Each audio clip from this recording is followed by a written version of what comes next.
You are listening to Keep Canada Weird, a weekly weird news roundup by the Nighttime Podcast.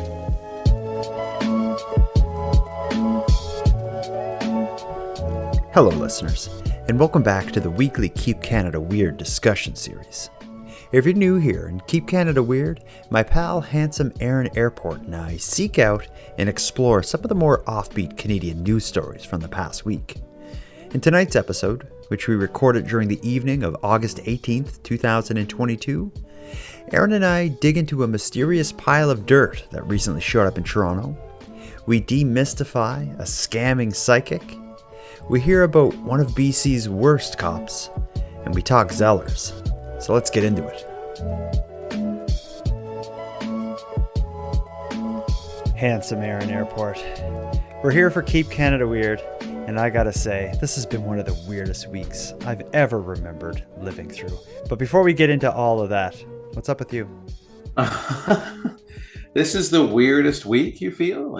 Since you've been alive? No, it hasn't been the weirdest. I've had some weird weeks, but this has been like a standout weird week. Okay, I believe Have you felt it? Did you feel it? No. No? Okay. Sorry. So you're just like everything just typical right now. This is status quo. It's weird, sure. Weird week, things happened that were strange.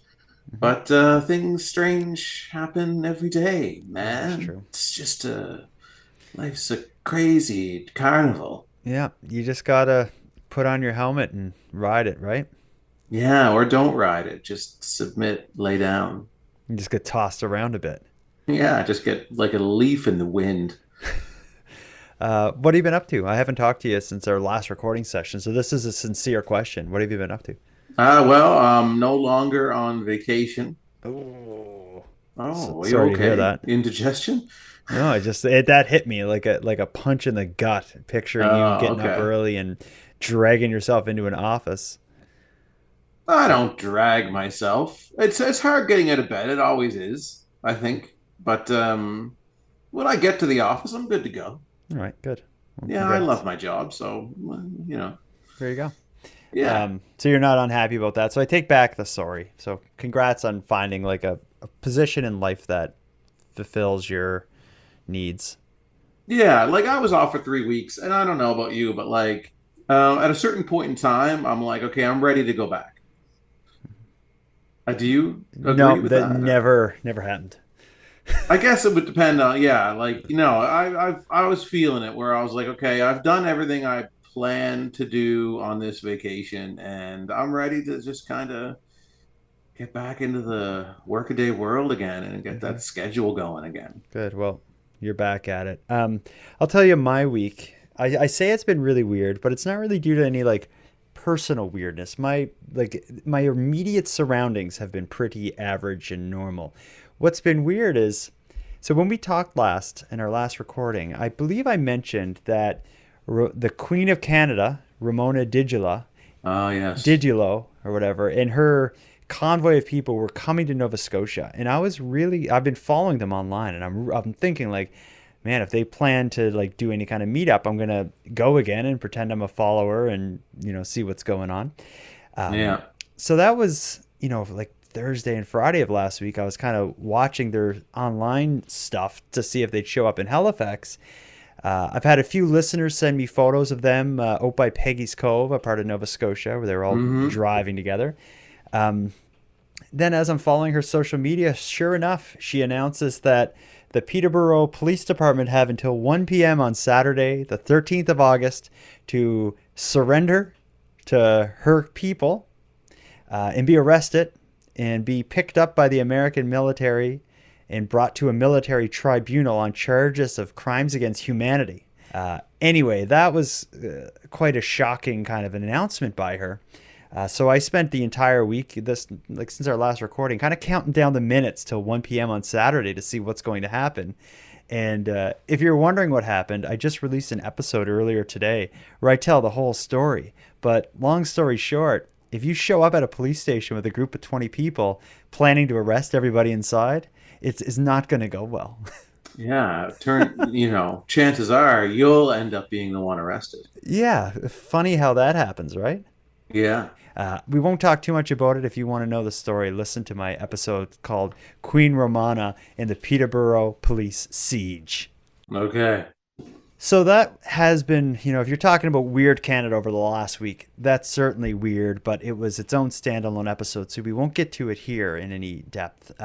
Instead, I picked a few stories that I think are going to do uh, an excellent job of highlighting some of the weird and wonderful things that have been going on here.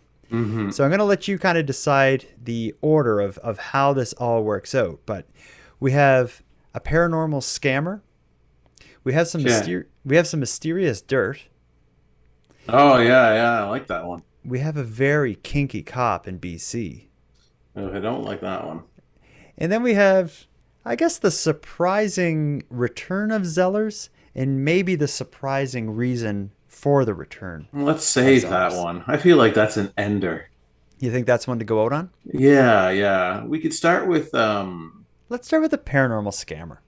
oh yeah, that's a good one to start with. Yeah, Yeah, I good like one. this sort of story, mainly because, like, when you hear of a psychic, my first thought goes to scam.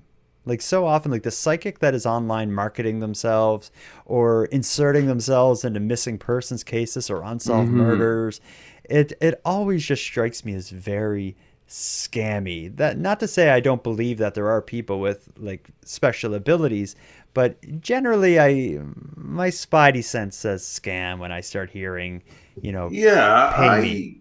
I don't necessarily think of scam as I do entertainment as what how I view like going to a psychic reading or kind of paying for someone to like it should be treated as in my opinion anyway entertainment, like you're going there and they're gonna this person's gonna have an experience with you.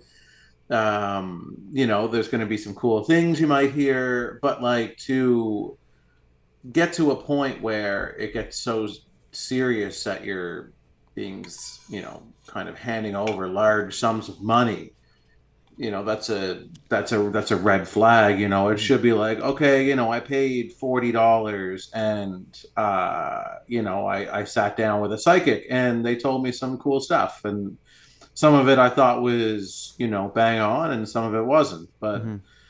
it was just for fun that I went. I'm not going Yeah. to completely change and dictate the rest of my life based off of it. Mhm.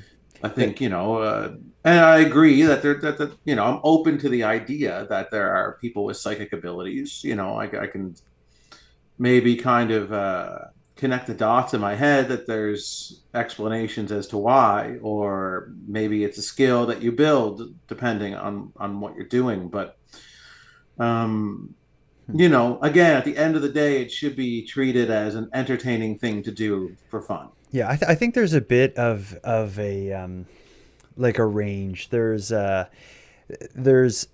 what you just described as kind of your typical like sort of run of the mill entertainment style psychic where you go in Hmm. and and maybe they have a little shop in your hometown and you pay them $20 for a reading Yeah, and that sort of yeah, thing. yeah, yeah, Every so often I'm sure there's the one in a million that's an actually like a gifted psychic that can really do the job yeah. well. I'm open to that.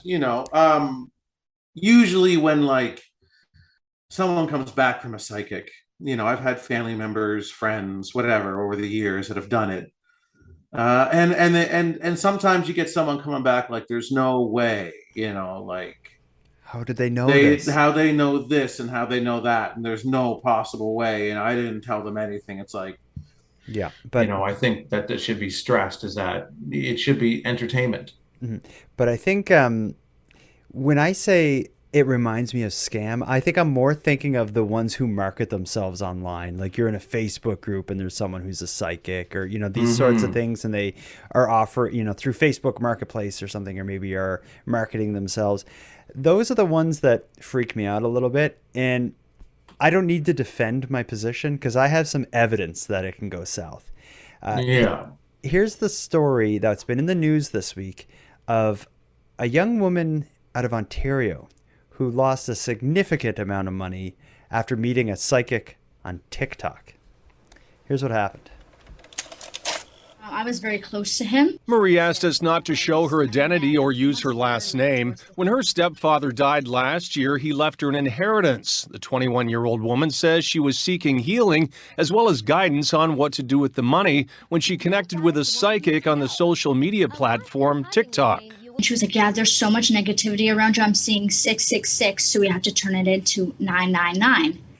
And that's where she got the 9,000 from. Marie says the psychic readings in the beginning cost about $20. They quickly went to hundreds, and over the next 2 months, she sent the psychic in Texas $11,000. Every time she would do like a reading, the price would go up. She's like, no, I need more money to get rid of all this negativity. Like, I need to fix you. Marie says she sent the funds because the psychic said once the negativity was removed from the money, she would send it back to her, but she never did. It makes me angry because I'm like, I put my trust into someone and like, but how could I be like so dumb to trust a complete stranger and give him everything that my stepdad left for me? Just be mindful that there are a lot of fake psychic mediums, fake accounts on TikTok and on Instagram as well. The Better Business Bureau has seen an increase in psychic scams, and the Government of Canada also says anyone seeking psychic services should be skeptical, safeguard your money and personal information, don't respond to psychic mailings, emails, or messages, and look out for family members and friends. Definitely, if people ask for upfront payments and they keep coming back and asking for more money with many claims, that would be a red flag. Marie said the psychic no longer responds to her messages. She wanted to share her story to warn others. Because I know there's people like me out there that trust people very easily and they get taken advantage of too.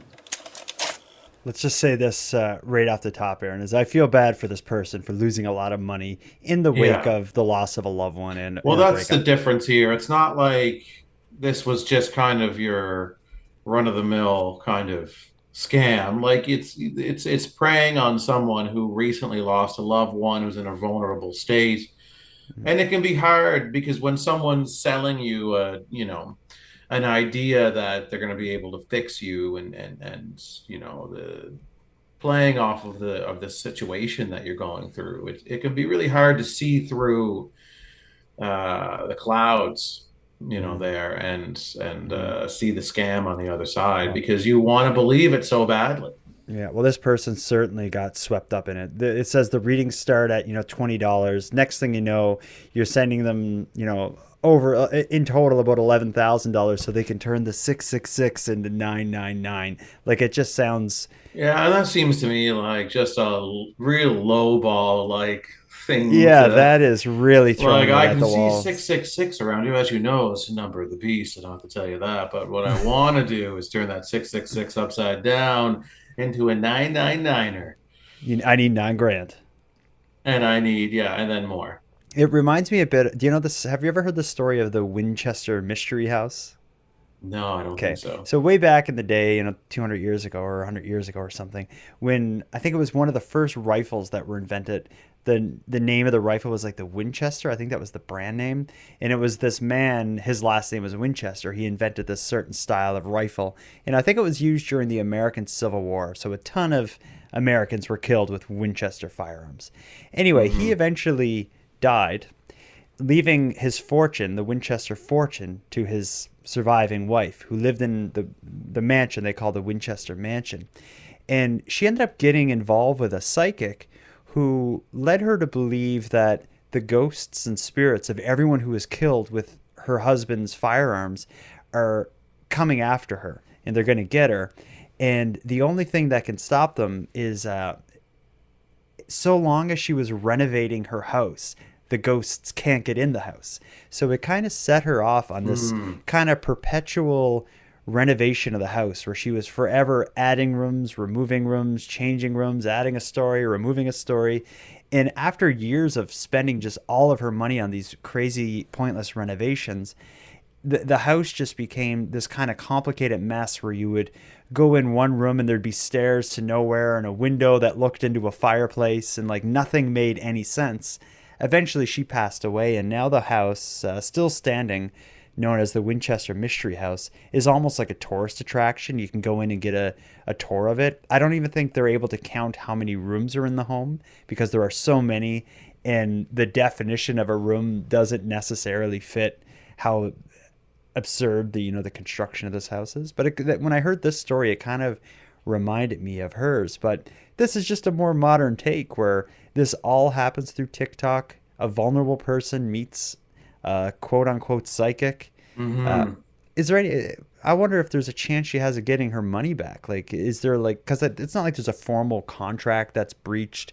It would all be also, so vague. yeah, I can't see it. I don't know, but I'm not. That's not my field, I guess, in terms of the legal side of it, of what's possible. But I doubt it. Yeah, and even if it is possible legally, I'm willing to bet that whoever this psychic is probably has long since spent that money and probably doesn't have $11,000 to pay back this. Yeah, and then you're poor getting woman. into legal fees as well, right? And yeah, I guess it's like a cautionary tale for people. It's like you don't. Yeah, it is, and like I say, in the news broadcast, it was, on TikTok and Instagram, there's all of these scam artists that are on there, preying on people. I get messages from beautiful women on Instagram all the time, and they're all scammers. I get messages a lot from people who they're just trying to get me to get Bitcoin, and I block them. Then 3 days later, or a month later, or a week later, another account starts a conversation where they're second or third in line, and it's like, "What Bitcoin wallet do you use? I have a great opportunity." Yeah. It's like, come on. Yeah, it's there's just a lot of it out there, and it's just be careful. That is great advice. So let's move on to our next story. If I gave you two options, dirt or a kinky police officer. Let's get the police officer out of the way. That one I just find so gross. Do you mind if I cringe the whole time? Yeah. This one is nasty.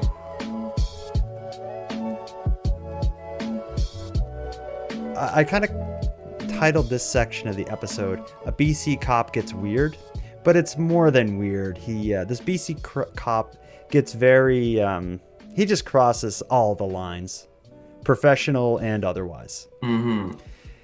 So here we go. A BC Mountie who was fired after showing a domestic violence victim what he described as a barely clothed dick pic was rehired last year after arguing the RCMP's conduct board treated him unfairly. Constable Andrew Henderson was dismissed in December of 2018 after the board found his behavior constituted sexual misconduct and that keeping him employed with the RCMP would clearly imperil the public's confidence and trust in the National Police Force. But Henderson appealed the decision, arguing in part that he should have been allowed an in-person hearing where the woman who reported him could be cross-examined. Adjudicator Stephen Dunn agreed, ordering that the constable be reinstated and given back pay. Dunn also ordered a new hearing so the allegations against Henderson could be properly tested, but the constable resigned last month just before that hearing could take place. The allegations stem from Henderson's time with the Surrey RCMP detachment in spring of 2017. A woman, identified only as Miss W in board documents, reported being assaulted by her boyfriend in a Safeway parking lot. The board heard Henderson visited Miss W's home, and while they were seated on her bed, asked whether she had any pictures of her injuries. Miss W told investigators she accidentally presented a picture that showed her breasts, and the officer responded by pulling up two separate images of his exposed penis, including one in which he was wearing his RCMP uniform. Miss W said she was embarrassed, and the officer said not to worry about it, but he now felt that he had to show her something in return. Miss W reported that the officer was flirting with her, and she was shocked by his presentation of the photographs. Henderson denied showing the woman nude images, but told investigators he presented her one picture of himself in very tight underwear that showed a whole lot of everything. And those are quotes. If it wasn't for the fabric, and this is also a quote, if it wasn't for the fabric, it would essentially be a dick pic, he said. He also admitted to texting Miss W sexual messages following the incident. The conduct board heard there were 323 texts exchanged between Henderson and Miss W over a period of 11 days, and that the constable initiated inappropriate sexual comments that included asking her whether she liked the images he showed her, commenting on his own pretty little package, and telling her he could come back to her home for a very thorough and deep check. Those are quotes as well. Oh, God. The 2018 Conduct Board decision described Miss W as a vulnerable person, noting that she was recovering from a drug addiction at the time of her interactions with Henderson, lived in poverty, and had a fear of police. Henderson denied that characterization in his appeal. The constable was reinstated in fall of 2021, then placed on paid suspension pending the outcome of his new hearing. BC RCMP spokesman Corporal Alex Berube told CTV News in an email. The spokesperson could not confirm whether Henderson received back pay following his appeal, citing privacy restrictions. It's unclear whether the RCMP has any further recourse now that Henderson is no longer an employee.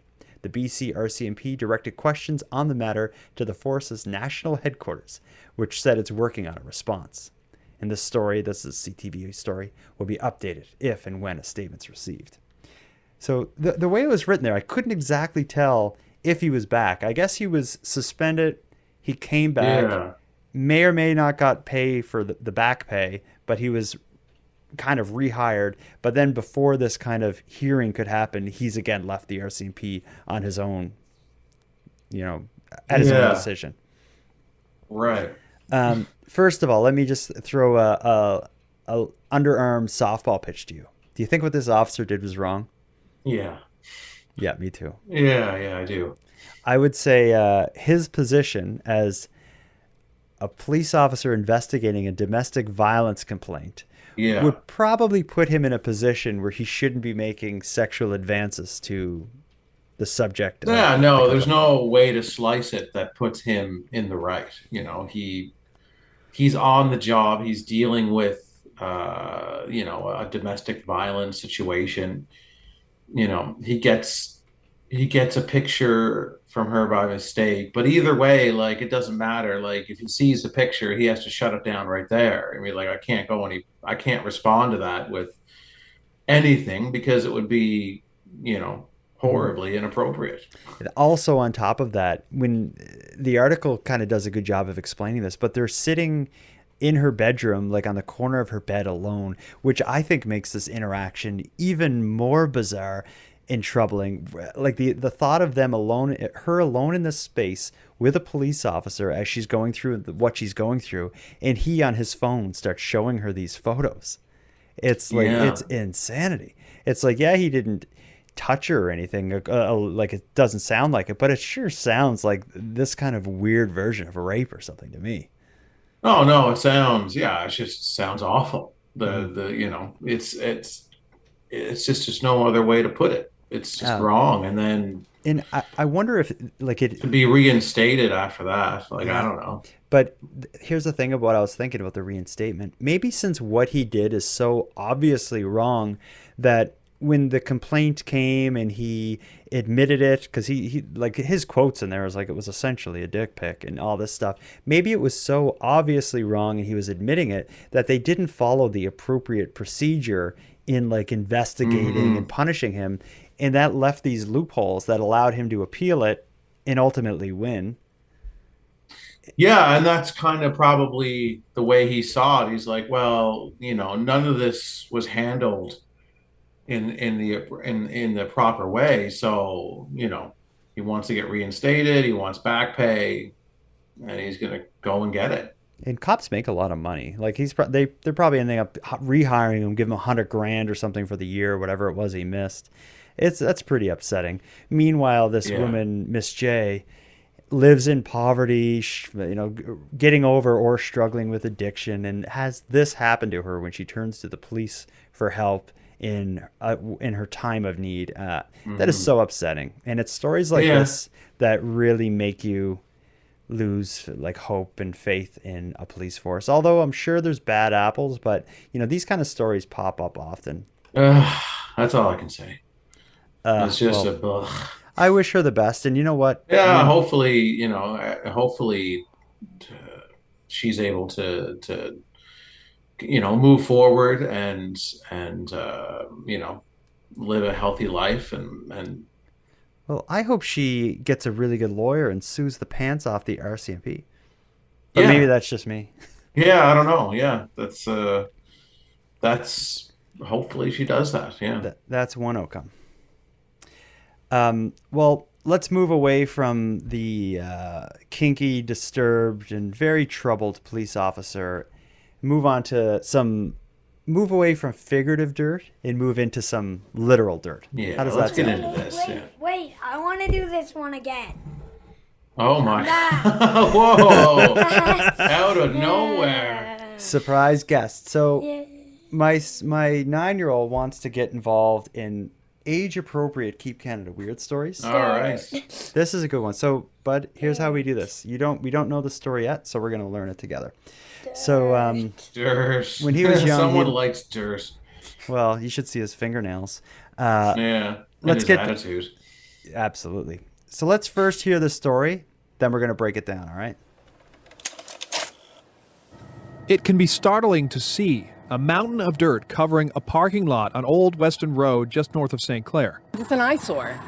Look at it. It's a mountain, a 3-story mountain of dirt. Francesca Pivetta came home from traveling to find the pile in her neighborhood. What happened was all of a sudden there was mountains of dirt, trucks coming in and out without any notice to the neighbors. She called the city after noticing her home becoming dusty. We can't open up the windows. The house is full of dirt. It's difficult to breathe. The location is the parking lot of the former Toronto West Flea Market, seen here in 2015.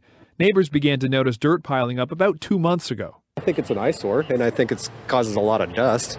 Gord Otterson rents a plot at the allotment garden next door, and he's concerned as to how this large pile of dirt could affect his plants. Just because we don't know where that soil's coming from, and that all the dust is blowing over onto stuff that we eat. According to some construction workers we spoke to today, the dirt did not come from the new buildings going up in the area, and one worker said that the pile is in the process of being removed. Otterson says that he has noticed the pile getting smaller, while Francesca Pivetta says there was no answer from the city and no permit for the dirt to be dumped, and she would like some answers, some accountability, and some respect. We reached out to local councillor Anna Bilo's office for comment, but we're told she's unavailable today. Late this afternoon, the city responded to our request, saying the city's investigating the activity at 404 Weston Road, Old Weston Road, and a referral has been made to the Ministry of the Environment. They also said the site foreman has assured they're working to have the soil removed as quickly as possible. There, I just read the whole thing. You're welcome. I really liked your impression of a newscaster. Yeah, he did a great job reading that. But it's if you live near a shopping plaza, a parking lot, like there's kind of stuff that kind of comes with the territory. Maybe some litter, the chip bags and stuff blow into your yard, or there's cars doing what's it called, the eights, squealing their tires at night. Donuts and stuff. Donuts. But what you don't expect is what you do not expect is a literal mountain of dirt. And for people listening who don't see the article, like she says in the article, it's like a 2 or 3 story high, massive pile of dirt. Oh, it's huge. Yeah, it's like they seem to get it in there as quickly as possible, as explained by the residents in the area, and then people start asking questions about it, and it's like, oh, we promise we're getting it out of here as fast as possible, just as quickly as we brought it in. This is just like this large pile of dirt that is just being displaced mysteriously in random places. But why is it even there? Because it's not like if they're building a new building, you wouldn't. Yeah, it's not the dirt from a big hole they dug right there. Yeah, because there's literally like an abandoned mall in a parking lot with a massive mountain of dirt. It's like somebody invested in dirt and then lost everything, and then now they're just like, I'm stuck with all this dirt, and my wife is gonna kill me. Dom, you're usually pretty intelligent and you come up with great theories. Where did the dirt come from? The internet. You Um, can download dirt on the internet. Yeah. There are dirty things on the internet. I agree. So what's the answer here? How do they get rid of this? What do they do? Dig it all up, throw it in a pit. Easy fix. So the dirt needs to be buried, is what you're saying. Yeah. In a pit, and then they'll have R.I.P. dirt. they'll have to And then dig it won't up be a pit anymore if You the have to dirt dig is up in a there. pit, then Dirt put the fills dirt it in the up. pit, then dig another pit, then put that dirt in the pit, and yeah, it's an infinite loop. It's infinite, yeah. Yeah, infinity. It's a broad idea. All right. Well, let's thank our assistant reporter co-host. Yeah. Thanks. Thanks for joining us. But clap, clap, clap, clap, clap, clap, clap. Excellent. In all seriousness, Aaron, what do you do if you're these people? So I do like what they're doing, drawing attention to it, being like, what the heck is this? Like, why is there this mysterious, huge pile of dirt just like, appearing in our neighborhood and then blowing in our windows and causing a giant dirt storm. And it seems like they're getting no answers. It seems like Well, no one that's is. what puzzles me. Like, Yeah. wouldn't this be something that, like, normally if something like this is going to happen in a neighborhood, there's certain kind of consultations that happen with the residents, and everything is communicated. Like, listen, we have this pile of dirt coming. We really like it. We think you're going to like it too. Just try it out. We want to get your opinions and feedback on it first. Don't worry, the dirt's not going to blow into your windows, but the dirt is coming. Well, But none of them just showed up, and then they're like, "What is this? Why is this here?" And it's like, and it's blowing everywhere, and then they're like, "We don't know." it's crazy, right? I don't know. Yeah, like how can they not know? And who are these people who are? There's excavators and dump trucks there, and people are working on this dirt. Yeah, like is no one saying anything? Do they not know, or they're just like, I just got, I opened up a candy bar one day and there was this golden ticket in it, and it brought me to, this pile of dirt. That's how it I don't comes know who's across, behind right? it, but here I am. Here I am with these other fellas, and it's like Yeah, a Squid Game. You see Squid Game? It's just Yeah, this yeah. crazy mission. It's like the Squid Game of construction or something. Yeah. It reminds Or me. maybe it's just like we've got these construction company, it just doesn't have enough work for their employees, and it's like, well, why don't you see that pile of dirt over there? Why don't you just take it over there in that parking lot, and then after you're done putting it there, take it back. Yeah. That'll keep you busy for a while. I sympathize with the woman who was saying, we can't open our windows because it keeps blowing in here. My grandmother lived near the Sydney steel plant in Cape Breton. And there was this thing called the coke ovens. I don't know what they burned. I don't know what coke is. It was like coal or something that they would burn. And she lived not too far from the coke ovens. And she had a big yellow house, but like one side of the house was like almost like it was like dark brown because the wind was always bringing the stuff there. And just making her house dirty. So she used to go out with the hose all the time and spray it off the side of her house. It's kind of crazy, right? And so I feel bad for these. Yeah. When I heard this lady being like, it keeps blowing in her windows, I'm like, that's what happened to my grandmother. Yeah. It's, I don't know. It's so weird for nobody to know what's going on with this pile of dirt. But somebody knows enough to have employed people. And somebody owns that property. Maybe this journalist just didn't ask the right people, because it seems like it should be a pretty easy mystery. But they did mention even the police don't know. How is that possible? Like, you think it'd be like, oh yeah, that pile of dirt. No, we haven't looked into it either. But let us ask around, and then they come back with, we don't know. How is that possible? I like it. That's the kind of mystery. No, we need updates on this, like as soon as possible. I would like to get a bag of it. We need the answer. I wonder if someone will send us a bag of it. If there's any listeners in the area. Oh, we want a bag of it. Yeah. I want to do my own sample, like my own tests on it. Oh, okay. But they won't be like the nighttime lab. Is that what you have in your basement now? Yeah, I'm gonna do, but they will be kind of mysterious, kind of like special private tests that I'll do on it because I feel like this is a mystery that's best left unsolved, but pursued ravenously. If that makes sense. Yeah. I'm just more curious now, less about the pile of dirt and more about your tests that you're going to be doing. Like I'm trying to just see you under like one of those Fisher Price microscopes, like with a nighttime podcast sticker on it. You're just kind of zooming in on this little pile of dirt.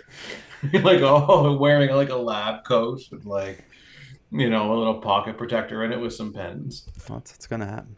Well, let's get to our grand finale. You ready to move away from the figurative dirt in BC, the literal dirt at the former Toronto Flea Market Mall site, and move on now to maybe one of the more magical places from our childhood? Sure, yeah. Let's revisit some, nostalgic kind of times.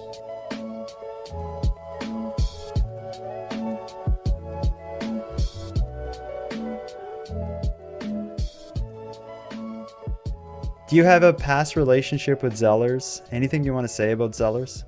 I remember Zellers, somewhat fondly. We had what we called the Zellers Mall in Sydney. So it was like a strip mall, I guess, or it was like just a small mall, really. Yeah. It wasn't nothing that you would really write home about. Yeah, they call that the anchor store, like when there's one large store. Yeah. So the anchor store was Zellers, then there was an arcade and a little food court. It was kind of mostly the other things that brought me to that mall, like the arcade, and maybe that was it. But one thing I do remember as a child was the restaurant that was in Zellers. Big Z.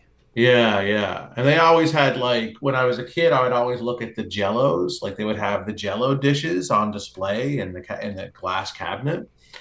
And so there would always be cubes of Jello in these dishes with whipped cream on top. And I just thought that was some magical stuff. I can, like that Zellers you're thinking about, although it hasn't existed for probably 20 years or something, I can close my eyes and imagine, like I can walk through it in my mind and I remember where the bikes were. But what my memories of Zellers, because it was mostly when I was a little kid that I'd go there, but I remember going to the toy section and seeing like the heyday of toys, like a wall of G.I. Joes, a wall of Transformers, like all of that stuff is when I think of Zellers, that's what I'm thinking of like my dad taking me down there and allowing me to buy a G.I. Joe figure or, something like that. Like those are I also remember Dollar Days. This was before the era of dollar stores. I think Zellers used to do this thing where like one day of the year or something, they had a section of the store kind of roped off and everything in that store was like $1. So it was almost like this sort of dollar store before the era of dollar stores. Yeah. But let's get to the story here. What would you do if I told you Zellers is on its way back? Don't answer that question yet. That's just the segue for the clip. Okay. One of the most memorable jingles of the 80s and 90s could be making a comeback. We'll need some competition for Walmart and the other stores. Hudson's Bay plans to bring back Zellers next year as an e-commerce website and within select Hudson's Bay department stores across the country. In 2011, HBC sold the majority of Zellers lease agreements to Target, an expansion that ultimately flopped. The Zellers reboot will initially sell houseware, furniture, and toys, with apparel rolling out in late 2023. The announcement today met with mixed reaction. Some eager for more low-cost shopping options, while others say there's a reason Zellers went out of business in the first place. At its peak in the late 90s, there were roughly 350 Zellers stores across the country. But once big box stores like Walmart arrived, it began to lose ground. Retail experts say it's unlikely it will ever regain its former glory, but that's likely not the goal of this relaunch. I see it really as at best a niche play. versus a mass play. Retail expert Bruce Winder points to a number of possible reasons for this decision. Inflation driving consumers to low-cost shopping, an abundance of space within existing Bay stores, and an ongoing lawsuit over a Quebec family using the Zellers name in various businesses. So they're taking that company to court, and I think this is part of the way to demonstrate that they're serious about retaining the brand by sort of reinvigorating the chain. There is still no word on which stores will feature the Zellers reboot, or whether nostalgia will be enough to lure customers back.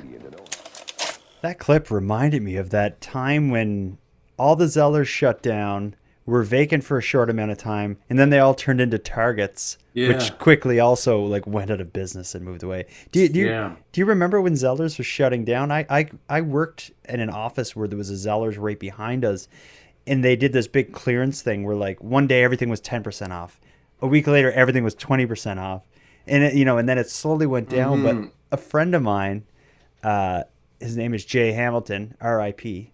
for anyone who knows him, but Jay, he went in one of the last days when everything was like 60% off, and he bought all the Dyson vacuums, which are like, like a $500 vacuum cleaner. Mm-hmm. And I helped him move like 6 vacuum cleaners from this closing Zellers into the office we worked at. And what he did was he's like, these are going to inflate in value. And he listed them all on like Facebook Marketplace, sold them for more than he bought them for. But I just thought it was the craziest scheme to buy a bunch of vacuums like that. But anyway, do you remember that time? When they closed? Yeah. Yeah, I remember it, but I don't have any specific memories from it. At that point in time, I was like, oh, it is what it is. Yeah, and they couldn't compete with Walmart. Walmart was No, it made sense when they closed. Like, it wasn't a shocker. Absolutely. What shocks me is that the Bay is still open. Like Hudson Bay Company or HBC or whatever owned Zellers at the time, but I felt like Zellers did better than the Bay. Like to this day, if I ever go in the Bay, it's like going in like a Walking Dead set. There's like nobody around in these big spaces. Yeah, I don't know. Like I like the Bay because it still has that old school department store vibe to it a bit. So I like a lot of the clothes there, and like, I like a lot of the products that they carry. Like, I still think it's like a good place to shop when you want to really shop. When you want to get down to it. Yeah. Well, it by the sounds of this article, what is happening is online, there will be like an online retailer that's Zellers, but then in some Hudson Bay, HBC kind of stores, there'll be like a section that'll be like a Zellers, is the way I'm understanding it. Which seems like I feel like is going to be so weird. It is. Well, when I first heard this news, I'm like, why would they bring back Zellers? And I could get it as kind of like an online thing just to take advantage of, the nostalgia associated with Zellers. Maybe it'll, maybe they could use it as a brand name for, low-end products or something that the Bay is selling. But I think maybe some of the reasoning is more interesting than people would think. And it was kind of hinted to in that article. They mentioned a Quebec family that has been using the Zellers name. I didn't know anything about this. When I heard that article, I was like, what is this story with the Quebec company or the Quebec family? And that sent me on a little bit of a dig. So let me play a second clip here. And this is a clip that explains what's been going on with the Zellers brand name or trademark since HBC folded the company, years and years ago. So this is weird. But the Bay may have had another motive. You see, a competitor recently slapped the Zellers logo on their storefront. Yes, we do. We have it in the store. I even have it. I can even show you. We have it on our vehicles here. We got the Zellers logo and we got the phone number. Robert Muniz is a director of a company calling itself Zellers Holdings. He and his family applied to register the Zellers name and logo back in April, after HBC allowed the trademark to expire months earlier. Well, Zellers, their lawyers didn't do their work. Then the trademark was expunged. They had enough time to take over the trademark. They didn't take it. So now there's a new Zellers in town. People are in shock. They're telling me, "Well, you see, Zellers is open," because people don't believe that Zellers is open. Moniz and his family have opened a store in Sorel-Tracy, Quebec. But shoppers shouldn't expect the Chez Zellers they remember.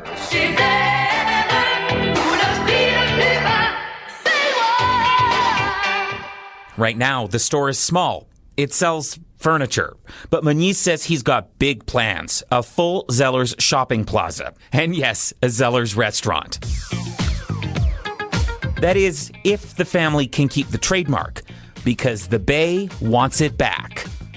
HBC tried to re-register the Zellers name 2 months after the Moniz family. The Bay is taking this seriously. Le Zellers could be heading to Le Federal Court. HBC could have a case to keep the Zellers name. Experts say trademarks aren't just about who registered what and when. It's about making sure brand names and who owns them are clear. Huh. So this has a little shade of whoever followed the story of Glove Guy versus the Nighttime podcast. It's kind of like there's a bit of overlap there, but when you have a trademark, you pay to register your trademark with it's called Intellectual Property Canada, but registering your trademark isn't what kind of reserves it or anything. You only have to use a trademark for it to be your trademark. So for example, Aaron, if you started marketing Aaron Airports Antiques and selling them and using that brand name and made that a thing, maybe you don't contact Intellectual Property of Canada to formalize it and actually pay to go through the process of having it registered there. It's still your trademark because you're using it and you can demonstrate that you've been using it for years. So if some other place started opening using that name, you could go after them for trademark or infringement. But you would need to support it by showing you've been using the trademark, even if they went through the process of having it registered and whatnot. I think in this case, what this guy is doing in Quebec, he sees the opportunity that a well-known brand name is not being used anymore. He decides to just take it and start opening businesses and putting it as, the actual Zellers logo on his trucks, plans of opening a mall with a restaurant using the Zellers name. But the Bay, who formerly or whatever owns the Zellers brand name, they're not having it. And maybe by relaunching the Zellers brand like the way they are is maybe a way to show that they're still using the brand name, thus will allow them to win this lawsuit. Yeah, well, maybe. It's complicated, right? Well, I just look at this family in Quebec as kind of a small time kind of kind of copyright infringement situation or whatever, would they really I think that they want to just take the name back. They're going to be able to say, hey, that's our brand, that's our property. And I think they'd be able to win that without having to completely relaunch the Zellers stores in the way that they're planning. I think they have, maybe that's kind of an added bonus of what they're planning, but I think they probably have a different kind of strategy at hand here. Maybe, but they did try to re-register the trademark just months after this fella did it. And I don't know, they've definitely noticed him, and there's already kind of ongoing litigation between them. But I think either way, this fella, he's going to lose whatever battle. He doesn't stand a chance. It's Zellers. You can't just take it. Absolutely. And there's no... especially using the name, maybe if that was his last name, he'd have a bit of an argument. But he's clearly trying to take advantage of the goodwill that Zellers has earned in the minds of Canadians. Goodwill is valuable. That's just, you just can't do that. But you know what I'm thinking now though is why didn't when Zellers when the Bay decided they were going to shut down the Zellers Zellers stores or whatnot, they should have like kept the brand alive in some way, and rather than putting it to bed, like just in talking here, I was thinking like they could use Zellers as a brand name for like maybe lower end stuff that they sell at the Bay or something. They should have done that from the beginning, because like if you talk to like my grandmother, like she has an incredible amount of goodwill towards Zellers. That would be a brand name that she would trust. There is that goodwill there. Like in terms of what their long-term strategy is here with, you know, reinvesting in the Zellers like retail spaces. Like they're starting off with the online platform first, and then they're saying that they're going to be moving into Zellers occupying retail space in their buildings.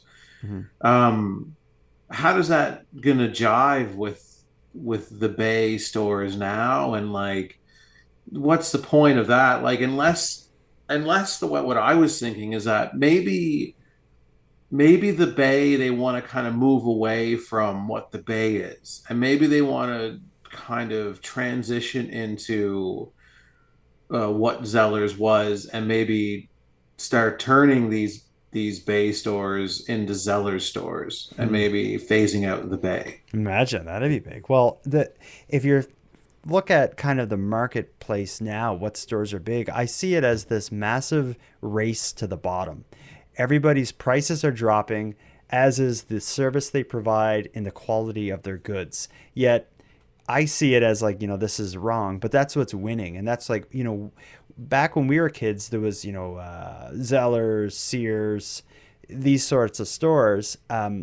Then you had like the Walmarts kind of came in and took all them out by offering lower quality, lower priced goods with worse service being provided. However, it shut them all down. Now you have things like Dollarama and Giant Tiger coming and taking some market share away from Walmart because they're, you know, doing another step towards the bottom. I wonder if there's like, if what's going to be the next big thing is something that's even cheaper with even worse service. And maybe it's Amazon. Maybe Amazon's going to shut them all down, because Amazon really offers next to no service. And they're not really cheap, but Amazon provides convenience that these kind of brick and mortar stores can't possibly compete with. You click it and it shows up at your door. But I don't know. I don't see there being a place in 2030 for the Bay or Zellers, and hopefully not for Walmart either. I don't see it in terms of, you know, just starting Zellers back up and then thinking like it would have to be some other kind of plan that they have, which maybe is like, I think, phasing out the Bay and transitioning into the kind of Giant Tiger style, you know, retail outlet again. Did you ever go in Giant Tiger? Oh yeah. That place freaks me out. Every time I go in there, I'm like, this is so weird. What's so weird about it? I don't know. It's like the dollar store from the Twilight Zone or something. You know what I miss is Consumers Distributing. You remember that? No. Okay, that was maybe because you didn't grow up in Sydney, but where I grew up in Sydney, Consumer Distributing was the store where you went into the storefront and it was almost like a big lobby, and there was all these desks that had a catalog. And you would look. Oh, yeah. I remember that. Yes, yeah. There was a catalog and a piece of paper that you would write, you know, the item number of what you wanted. Then you brought the card up to like a desk and you would give it to them, and they would go to like some back warehouse and bring it up to you. So you didn't see the goods, you just looked at the catalog.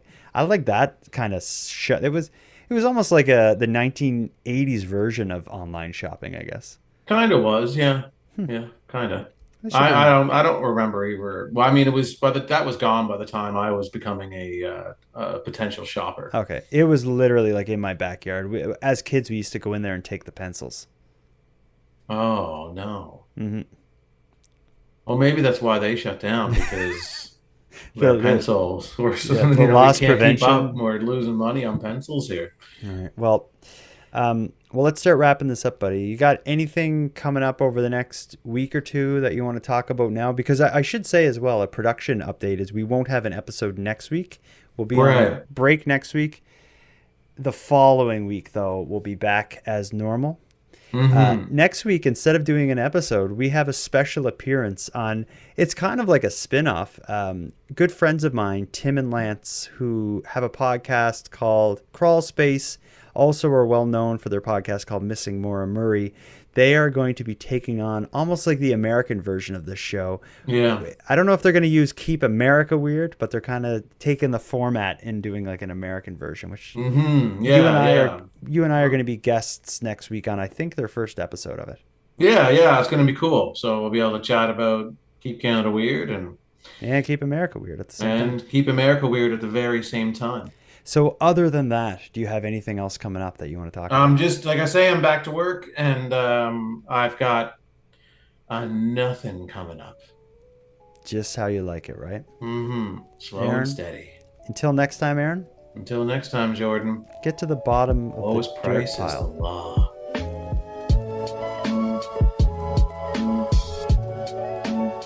I want to thank you for joining Aaron and I for our Keep Canada Weird discussion. But before we part, I have some thanks. First, a big thanks to Aaron for sharing an evening with me and with you, the listeners of Nighttime. A big thanks to the internet's favorite cult leader, Unicole, for supplying the intro and outro voiceovers. But the most important thanks of all goes to every one of you listening, as without your interest and your support, Nighttime would be as pointless as it would be impossible. But with that said, keeping the show alive is and has always been an uphill battle. So if you want to help take a bit of weight off the show's back, make sure you're listening on the premium feed. And not only does the premium feed keep the show alive, it'll give you more of each topic than you'll find here on the free feed, as I'm adding exclusive content regularly and maintain a full catalog of back episodes only on the premium feed. So for about the price of a cup of coffee, support the show and get more of it at patreon.com/nighttimepodcast. And on the topic of the premium feed, let me thank the newest subscribers. Heather, Kaylin, and Nicole, thank you for your generous support. For anyone else out there who'd like to support the show but can't do it with a premium feed subscription, you can give me a big hand by simply sharing the episodes on social media and letting other like-minded friends know what we're doing here. If you have any story ideas, if you want to give feedback on the show, or if you'd like to contribute a voice memo for Aaron and I to respond to in an upcoming episode, you can do all that and more at nighttimepodcast.com/contact. We hope to hear from you. But until then, take care of each other, hug your loved ones tight, and let me know if you see anything weird. The Nighttime Podcast is written, hosted, and produced by Jordan Bonaparte. Copyright Jordan Bonaparte.